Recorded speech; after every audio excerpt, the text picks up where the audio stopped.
Hello दोस्तों। सो Azure app service का chapter हम लोग कंप्लीट कर चुके हैं। इसमें जो भी एसेंशियल सेटिंग्स थी और जो भी सिलेबस में इंक्लूड हो रहा था वो सारा कुछ हमने कवर किया है इसमें। अब हम चलते हैं कुछ क्वेश्चन, जो कुछ बेसिक क्वेश्चंस जो उठ सकते हैं तो उसका प्रैक्टिस करते हैं। तो उसके लिए सबसे पहले अब ये देखिए, एक क्वेश्चन है, which of the following programming language are not supported by the Azure App Service? Okay तो Azure App Service जावा को सपोर्ट करता है, .NET कोर को भी करता है, रूबी को भी करता है, PHP को भी करता है। तो इसमें आपका आंसर कौन सा होगा? तो कंपाइल्ड विंडोज बाइनरी EXE, इसको ये सपोर्ट नहीं करता है क्योंकि ये ऐप सर्विस है, तो ये वेब ऐप है।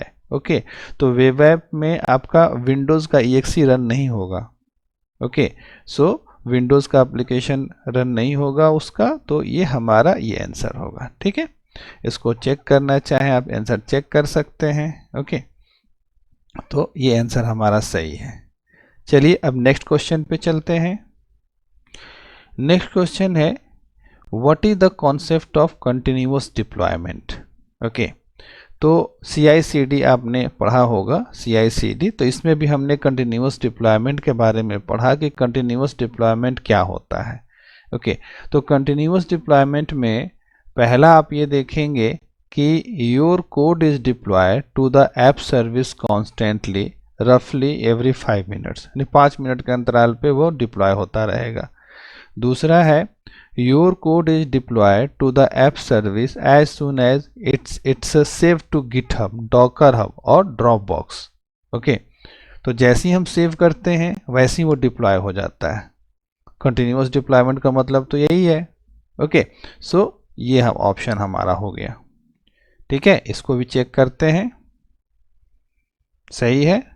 अब नेक्स्ट चलते हैं। फिर थर्ड क्वेश्चन हमारा कहता क्या है कि does azure app service support Linux? तो इसमें ऐप सर्विस बनाते समय आपने देखा था कि हमारे पास विंडोज़ का भी ऑप्शन है और लिनक्स का भी ऑप्शन है, तो डेफिनेटली इसका जवाब जो है यस होगा। हम यस करते हैं, आगे बढ़ते हैं। ओके नेक्स्ट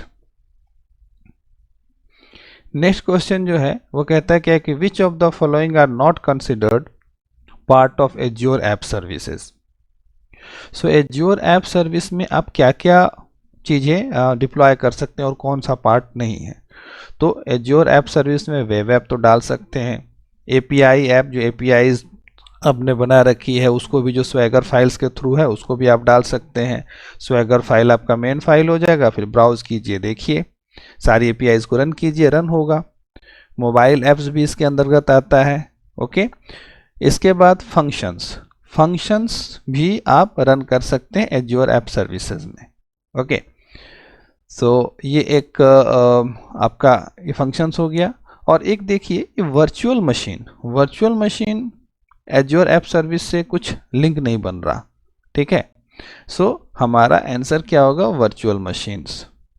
इसको चेक करते हैं। ओके ये भी सही है। Now next question, How many applications can you deploy to a single app service plan? Single app service plan आपने बनाया तो उसमें कितनी आप डिप्लॉय कर सकते हैं? ओके सो यहाँ देखिए पहला जो आंसर है वो सही लग रहा है, लेकिन इसको हम एक बार पढ़ लेते हैं। To the limit of the app service plan you have chosen which is 10 for free, 100 for standard and unlimited for basic and up. Okay ये सही लग रहा है क्योंकि एक नहीं है, अनलिमिटेड नहीं है, 1 पर इंस्टांस नहीं है, तो ये हमारा ऑप्शन सही है। इसको सेलेक्ट किया, चेक आंसर किया, ओके सही है। Next question number 6, what does ACU stands for? ACU air conditioning, ये तो थोड़ा सा अजीब लग रहा है, एयर कंडीशनिंग का एज्योर से क्या मतलब? Azure virtual CPU,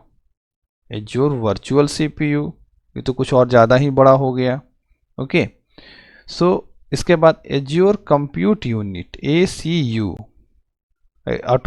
automatic client update, ये भी सही नहीं। हमारा एज्योर कंप्यूट यूनिट ये जवाब सही है। इसको हम चेक कर लेते हैं, ये सही है हमारा। नाउ क्वेश्चन नंबर 7 कहता है क्या है कि you start the process of creating a Windows web app to deploy a Python application. Python में हमारा एप्लीकेशन आ गया इस बार। So the application works on your local machine but you want to ensure all the Python dependencies on your Windows machine is also available for the web app when deployed as an app service. What is required to get the Python app to run inside a Windows web app? तो सीधी सी बात है, किसी चीज़ के लिए भी क्या होती है, रन टाइम चाहिए होता है। अगर रन टाइम आपके पास है तो रन हो जाएगा, रन टाइम नहीं है तो रन नहीं होगा। याद होगा आप पहले जब ASP.NET की एप्लीकेशंस IIS में इंस्टॉल करते थे तो उनका फ्रेमवर्क होता था। अगर मान लिया जाए कि वो फ्रेमवर्क 2.0 है, आपका फ्रेमवर्क 4.0 में एप्लीकेशन आपने बना दी, वो 4.0 अगर सर्वर पे अवेलेबल नहीं है तो वो रन होता ही नहीं था, एरर देता था। ओके, तो फिर हमें 4.0 सर्वर पे इंस्टॉल करवाना पड़ता था, तब जाकर के एप्लीकेशन रन होती थी। ओके, तो अब यहाँ पे देखिए, ये तो कह रहा है नहीं सपोर्ट करता, ये गलत हो गया। You need to configure the runtime stack of instance detail when creating a web app in the Azure portal. ये सही है, इसको हम चेक आंसर करते हैं, ये सही है। इसके बाद नेक्स्ट क्वेश्चन हमारा है question number 8। How do you do background scripts in the platform as a service model. तो अगर बैकग्राउंड स्क्रिप्ट्स आपको रन करनी है तो कैसे करेंगे। एज्योर ऑटोमेशन सर्विस, ऐसे तो कुछ है नहीं। वर्चुअल मशीन यूज़ करके, ये भी सही नहीं लग रहा। Deploy it is a web job, तो वेब जॉब का ऑप्शन हमारे पास है। ओके, और एक एज्योर बैकग्राउंड जॉब सर्विस है, तो बैकग्राउंड जॉब सर्विस नहीं होता है, लेकिन अगर आपके पास एप्लीकेशंस है तो उसमें बैकग्राउंड टास्क शेड्यूल कर सकते हैं। ओके, वो भी एक ऑप्शन है जो आगे हम कभी किसी वीडियो में पढ़ेंगे। तो फिलहाल इसमें वेब ऐप्स का ऑप्शन है, तो वेब ऐप हम सेलेक्ट करते हैं। ओके, और फाइनली चेक आंसर, ये हमारा सही हो गया। ओके, तो इसमें हमने सिंपल 8 क्वेश्चंस का एक प्रैक्टिस सेट देखा, जिसमें कि डिफरेंट सिनेरियो से कुछ क्वेश्चंस देखें। तो इसी तरह के सैम्पल क्वेश्चंस आपको और बाकी ये गूगल पे या खोजेंगे तो मिलेगा, उससे भी आप प्रैक्टिस कर सकते हैं। ओके, सो इस वीडियो के लिए इतना ही दोस्तों, थैंक यू।